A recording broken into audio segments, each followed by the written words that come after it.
आप सभी बच्चों का बहुत बहुत स्वागत है एक और फ्रेश एपिसोड में। मेरा नाम है अंकुर आनंद और आप देख रहे हैं मेरा फिजिक्स 20 चैनल।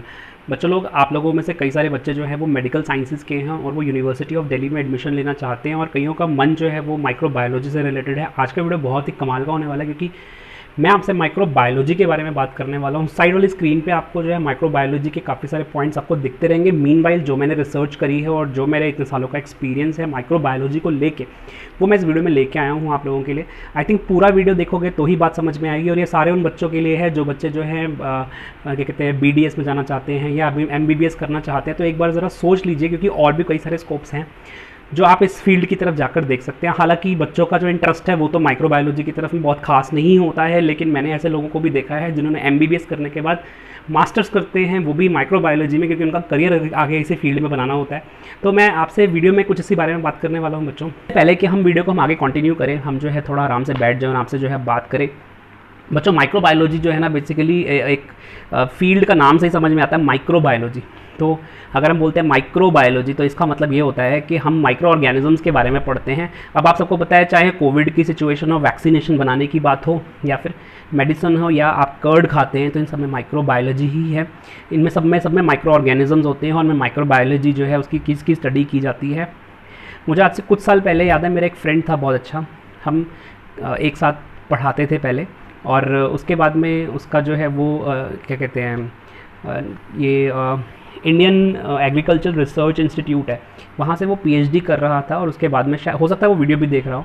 और फिर उसके बाद वो इज़राइल में साइंटिस्ट लग गया और उसने बताया था मुझे, एक बार हमारी फ़ोन पे बात हुई तो उसने मुझे बताया कि जब वैक्सीनेशन बन रहा था इज़राइल में तो उसने मुझे कहा था कि मैं उसी डिपार्टमेंट में हूँ। तो मेरा कहने का मतलब ये है कि इसमें काफ़ी कुछ है। और उसने इंडिया में रहकर भी उसने जॉब करी जब वो उसमें था, अमूल में था। अमूल क्या कहते हैं कर्ड के डिपार्टमेंट में था। उसमें कर्ड जो था उसके और माइक्रो ऑर्गेनिजम्स को डेवलप किया जा रहा था कि कम टेम्परेचर, मतलब ज़्यादा टेम्परेचर पे भी, रूम टेम्परेचर पे भी कर्ड जो है वो फास्टर जो है वो बन सके, ग्रो करे उसके जो बैक्टीरियाज़ हैं। तो रिसर्च वाइज काफ़ी अच्छा स्कोप है इसमें अगर आप जाना चाहते हैं। तो अगर आपका इंटरेस्ट है तो देखिए, अगर आप जो है बॉडी में चीर फाड़ करना चाहते हैं तो माइक्रोबायोलॉजी आप लोगों के लिए नहीं है। लेकिन अगर आपको लगता है कि मैं डॉक्टर नहीं बनना चाहता हूँ सिर्फ इस रीज़न से, लेकिन मुझे अपना जो इंटरेस्ट है वो बायोलॉजी की तरफ ही है और मुझे उस तरफ रहना है, तो माइक्रोबायोलॉजी का अच्छा ऑप्शन हो सकता है। मैं आपसे आज की वीडियो में कुछ इसी बारे में बच्चों बात कर रहा हूँ। फ़ीस क्या होगी, सब चीज़ों के बारे में करके बात करता जाऊँगा जल्दी जल्दी, क्योंकि काफ़ी कुछ है, काफ़ी बड़ा वीडियो होने वाला है। तो सबसे पहले हम एक बार ये समझ लें कि माइक्रोबायोलॉजी में स्टडी किस चीज़ की होती है। देखिए, माइक्रोबायोलॉजी, क्योंकि बायोलॉजी से वो जुड़ा हुआ वर्ड है, माइक्रो ऑर्गेनिजम्स के बारे में तो पढ़ते ही हैं, प्लस इसके अलावा जेनेटिक्स के बारे में, इम्यूनोलॉजी के बारे में भी हम लोग पढ़ते हैं। तो ये भी कुछ ऐसी चीज़ें हैं जो इसमें स्टडी करने में आती हैं, ठीक है। इसके अलावा बच्चों अब हम ये जान लेते हैं जल्दी से कि अगर आपने MBBS किया है तो MBBS किया है तो आप डॉक्टर कहलाते हैं, लेकिन अगर आपने माइक्रोबायोलॉजी किया है तो आप माइक्रोबायोलॉजिस्ट कहलाते हैं, ठीक है। तो इसमें भी ये भी एक अच्छा करियर है, स्कोप है। अभी इंडिया में इसका जो स्कोप है वो बढ़ रहा है, बट फॉरेन में इसका स्कोप बहुत ज़्यादा है। अगर आप फॉरेन कंट्री में सेटल होना चाहते हैं तो आप 5 से 6 साल की स्टडी करके आप जो है बाहर जा सकते हैं। बच्चों, इसमें BSc कराई जाती है, BSc करनी पड़ती है माइक्रोबायोलॉजी में, उसके बाद MSc करनी पड़ती है माइक्रोबायोलॉजी में। और अगर आप और फर्दर अगर आप रिसर्च में अपना इंटरेस्ट रखते हैं तो आप आगे PhD कंटिन्यू कर सकते हैं। फिर PhD में 2-3 साल फिर और आगे जाएंगे, 3 साल तो मतलब मान के चलिए मिनिमम जाएंगे ही। अब बच्चों बात कर लेते हैं कि इसमें स्कोप क्या है, मतलब किस तरह का स्कोप इसमें है, कहाँ कहाँ आप इसमें जो है अप्लाई कर सकते हैं। अब हो सकता है कि आपको फार्मेसी की कंपनी जो है आगे जाके ले ले, मेडिसिन की कोई क्लिनिकल रिसर्च आपको आगे ले ले, एग्रीकल्चर में हो सकता है कि आपका आगे जो है स्कोप बन जाए। डेयरी में आपको बताया मैंने, जैसे अमूल वगैरह हो गया, ऐसी इंडस्ट्रीज़ में डेफिनेटली सब स्कोप होता है। वाटर इंडस्ट्री बच्चों, वाटर इंडस्ट्री एक बड़ी इंडस्ट्री है जहाँ पर जैसे बिस्लरी हो गई, इन इंडस्ट्रीज़ में भी माइक्रोबायोलॉजिस्ट की बहुत ज़्यादा ज़रूरत पड़ती है। इसके अलावा बच्चों नैनो टेक्नोलॉजी में भी आजकल बहुत ज़्यादा ज़रूरत पड़ने लगी है माइक्रोबायोलॉजिस्ट की। और जहाँ तक बात है केमिकल टेक्नोलॉजी की, वहाँ पर तो माइक्रोबायोलॉजिस्ट पिछले कई सालों से काम करते आ रहे हैं। में कई लोग जो है फूड एंड इंडस्ट्री में भी माइक्रोबायोलॉजी का बहुत बड़ा यूज़ आने लगा है, ग्रीन टेक्नोलॉजी में बहुत ज़्यादा इसका यूज़ आने लगा है। अगर हम माइक्रोबायोलॉजी का स्कोप देखें आज की डेट में तो बहुत वास्ट स्कोप है।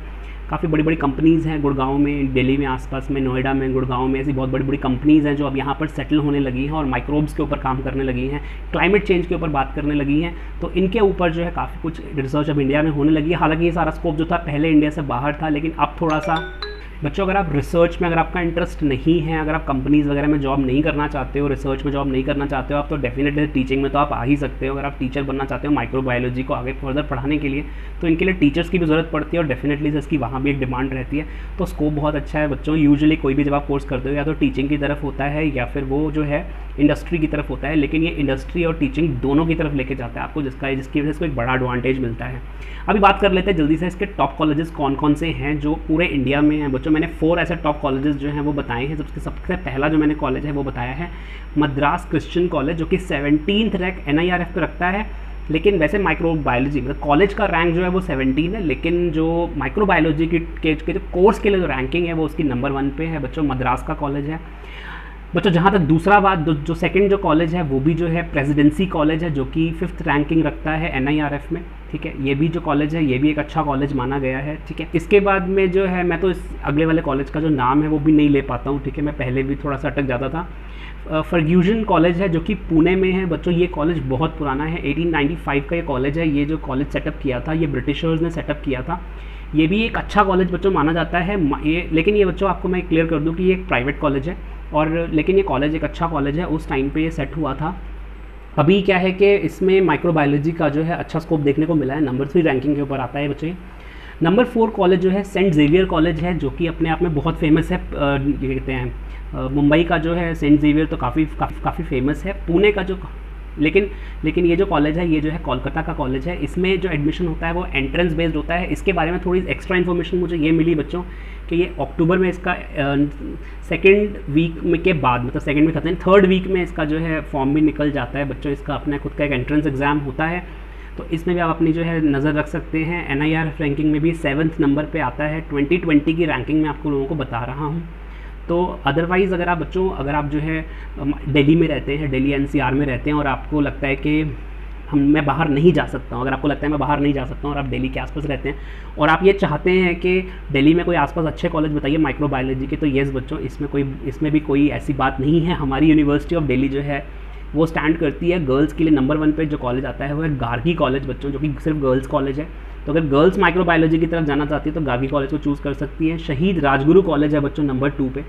इसके अलावा नंबर 3 पे जामिया कॉलेज है। जामिया के बारे में मैंने आपको बताया था कि कई सारे जो बातें आ रही थी कि पता नहीं इसका CU-CET होगा या नहीं होगा, तो जामिया ने क्लियर कर दिया कि अगर CU-CET अगर सेंट्रल नहीं करवा रही है तो अपना खुद का एंट्रेंस एग्जाम अपने टाइम पे करवाएंगे। उनके वाइस चांसलर ने जो है वो बोल दिया है। तो कुछ ही दिनों में बच्चों जामिया का फॉर्म भी रिलीज़ होने वाले हैं बच्चों। नंबर 4 पे है all India institute of medical science बच्चों। इसका भी अलग से एग्ज़ाम होता है माइक्रोबायोलॉजी का। ये भी आप इसके लिए भी जो है ऑप्ट कर सकते हैं। हालांकि एम्स का मेरे को थोड़ा रिसर्च करना पड़ेगा, मुझे इतना ज़्यादा टाइम नहीं मिला एम्स को लेके बच्चों। नेक्स्ट जो कॉलेज है वो है Indian institute of agriculture and research. इस कॉलेज की जब मैं बात कर रहा था ना, यही वो कॉलेज है जहाँ मेरा फ्रेंड जो है वो यहाँ से रिसर्च कर रहा था, उसके बाद वो इजराइल चला गया। इसी कॉलेज में माइक्रोबायोलॉजी यहाँ पर होती है और यहाँ पे काफ़ी अच्छी रिसर्च होती है। हालांकि वो तो PhD कर रहा था, बट यहाँ पे ग्रेजुएशन से ही जो है क्लासेस शुरू हो जाती है। तो मेरा सजेशन ये है कि एक अच्छी यूनिवर्सिटी को चूज़ करके वहीं पे सारी एजुकेशन ली जाए, क्योंकि उसकी कुछ प्रेफरेंसेस मिलती हैं आपको उस कॉलेज की। इसके अलावा बच्चे IP के कुछ कॉलेजेस जो हैं वो नंबर 6 रैंकिंग पे होल्ड करते हैं। अब बात कर लेते हैं बच्चों एवरेज फ़ीस के बारे में। इन कॉलेजेस की नॉर्मली फ़ीस कितनी होती है बच्चों? मैंने पूरी रिसर्च जो करी उसके बाद में ये रियलाइज़ हुआ कि 10,000 तक मैक्सिमम जो है इनकी पर ईयर की फ़ीस है गवर्नमेंट कॉलेजेस में, जबकि प्राइवेट कॉलेज में जो फ़ीस है वो 50,000 से लेके 1 लाख के बीच में रेंज करती है बच्चों। टोटल 1044 कॉलेजेस हैं ऑल ओवर इंडिया में जो माइक्रोबायोलॉजी कराते हैं। इसलिए डिसअपॉइंट होने की ज़रूरत नहीं है। जो भी कॉलेज मिले, अगर आपको माइक्रोबायोलॉजी में अगर आपको करने का इंटरेस्ट है तो आप डेफिनेटली आगे कर सकते हैं। करियर स्कोप बहुत अच्छा है ऐसे बच्चों के लिए जो बायोलॉजी को आगे अपना करियर बनाना चाहते हैं। अगले वाले वीडियो में और कुछ बात करूंगा इंपॉर्टेंट आप लोगों से इस बारे में। आपको आज का वीडियो कैसा लगा मुझे कमेंट बॉक्स में जरूर से बताना। और बच्चों सबसे इंपॉर्टेंट बात, इस वीडियो को शेयर और लाइक करो ताकि हम जल्दी से 10,000 सब्सक्राइबर्स जो हैं अब तक पहुंच जाएं। ठीक है, thank you very much watching this video. मेरा नाम गुड बाय।